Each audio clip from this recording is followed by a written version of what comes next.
Galing. G. Yeah. 4-5. Libre lang? Basta nagmamodel ka dito? Libre? Hindi ka libre? Hindi. Libre? Oh, it's libre. Free. Free. If you're a model in Manila, Free usually Jen. na agency. Your manager, your agency. Ano na mga na-model mo pare kayo? Yeah, because So, umpisa lang mga letter. it's tax deductible sa States. Nakapag-model ka na. Free gym. I like gym.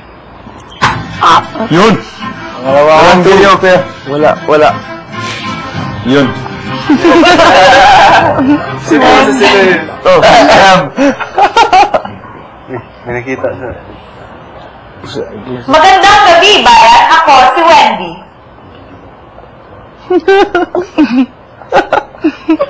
Ako naman si Joya.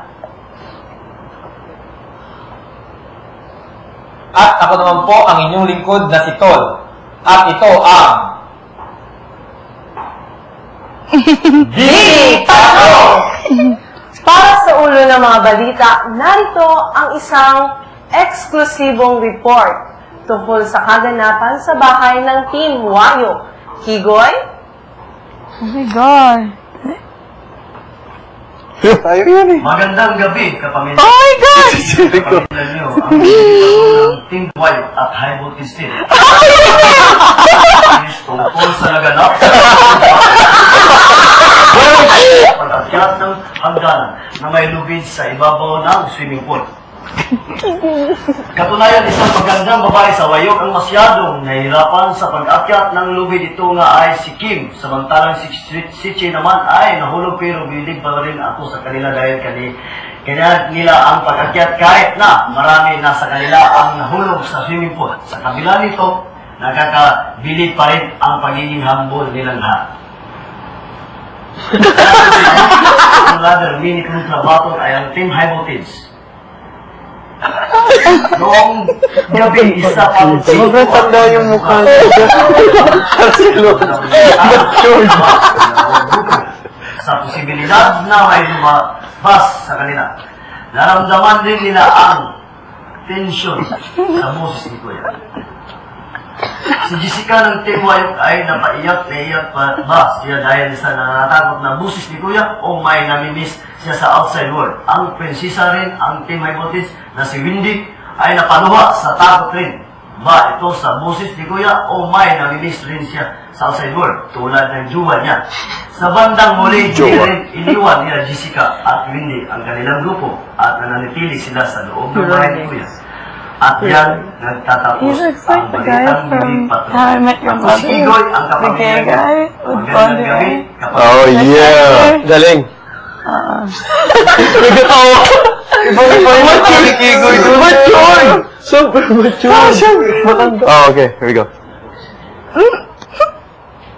So, yes. Hindi ka na po may lumabas ka kasi. So, pero hindi po doon na tapos yung gabi at tuloy-tuloy lang po ang mga house National lahat yun ang celebration ng High Voltage at ang kasama ng Team Wayo kami sa loob ng mansyon ni Kuya. Oo nga, kagabi for the first time ay nag-meet na ang Team High Voltage at Team Wayo sa mansyon ni Kuya at doon din naganap sa swimming pool.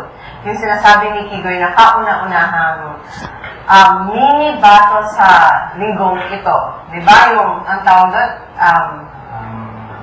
rope and ladder relay. Yes. Mahirap talaga. Pero nag-survive naman ang lahat ng housemates. At nanalo ang... Yes. They look good on TV. Team High Voltage. Pero, hindi lamang si Kigoy ang may balita tungkol sa Team Wayo. Maghahati din sa atin ng kanyang exclusive report ang isa pa nating kasama. Roy? Moving her chair. That's a swing.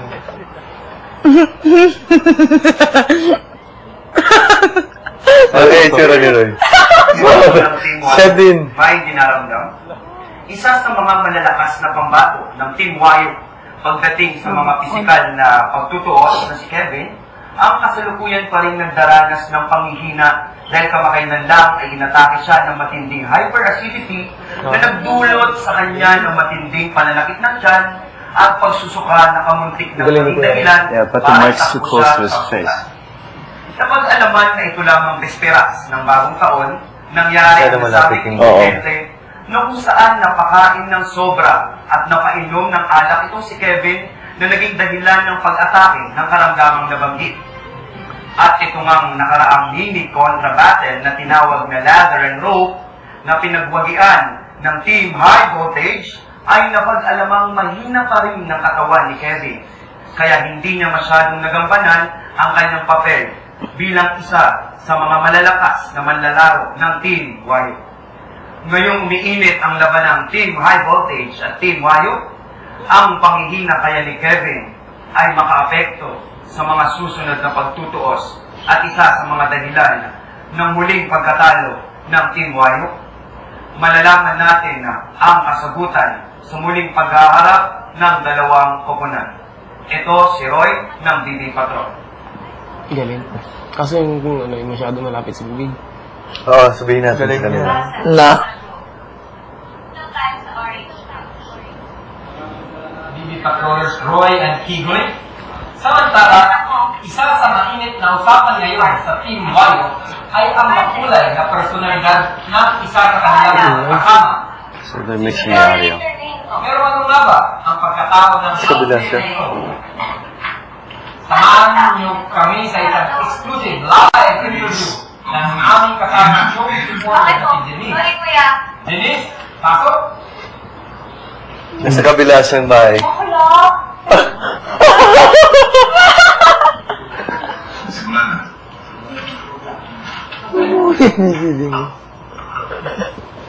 Yan. Magandang gabi mga kapamilya. Ako si Denise Joaquin na maghahatid sa inyo ng pinakabago at inside scoop mula sa buhay ni Steph. Nandito ako ngayon sa tuluyan sa mansyon ng Team Wayo para interviewin at para makapanayan ng live. Oh, the house is big. Oh my Hi God. Steph, kumusta ka naman? Okay naman po.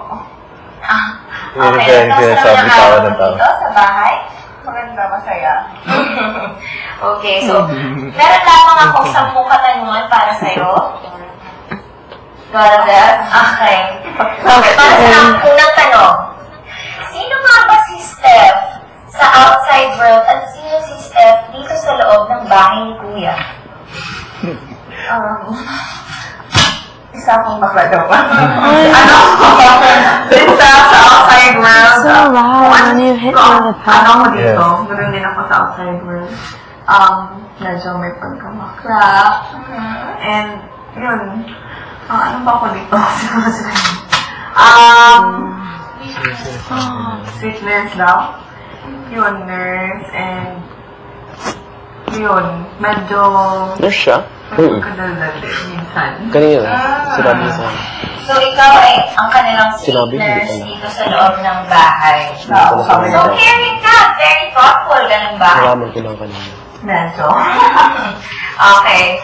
Sa aking pangalawang tanong, Steph, sa lahat ng housemates, sino nga ba ang iyong nakatalagayan ng Galing ni loob? Denise. At sino ang iyong maituturing na totoong kaibigan dito sa loob ng bahay? Ay, Triga! Wow. Si Pamu. At bakit? Kasi siya yung sobrang Kulit. pinaka-close ko dito po. And siya yung bedmate ko. So, Oo nga, napapapok palagi ako kami lang. Ha? Pag Hindi mo may kaya. interview. Yun. Siya yung Nakaka- So, nagbe-bedtime stories kayo, gabi-gabi, ganun ba ang gusto mo sabihin? Minsan.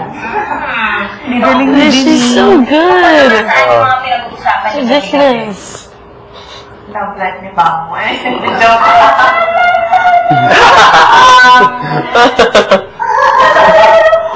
Bakit? Ano nangyayari sa loob ng bahay ni Kuya? Sa mga nangyayari dito sa loob ng bahay ni Kuya. Since napunta tayo sa bagay na yan, sa mga kaganapan dito sa loob ng bahay ni Kuya, sa mga lalaking housemates, ayan na, eto na tayo sa pinaka-magandang parte ng interview. Sino nga ba, may napupusuan ka ba dito sa mga housemates classmates na ito sa mga ating mga Ulan. kalalakihan? Ha? Hindi ko na pwede. Si wala po akong napupusuan na sino. Si Una siguro yung lover boy dito. Pero yung, so, yung mas, ko sa lalaki, si Napper and si Chi. Pero si Chang yung inaano pa everyday. Kasi, siya yung parang, cute na brotherly love. Ew, so then why would you... Napupusuan eh, so dapat yung crush mo dito sa loob ng bahay. Crush na. Kaya naman sumasaktan. Nagtanggilan na lang tayong lahat. Sorry. Tingnan na po. So wrong. Wow. Safe? Tama ba ito? Ano same answer nga ba? Galing ni Denise. Yeah, she's really good. May ano na yung Kelly Rafter. Ano bang meron kay Una at natikuhan mo siya dito? Ilan taon na ba siya? 21. Ano? Denise is 21. Yung niya.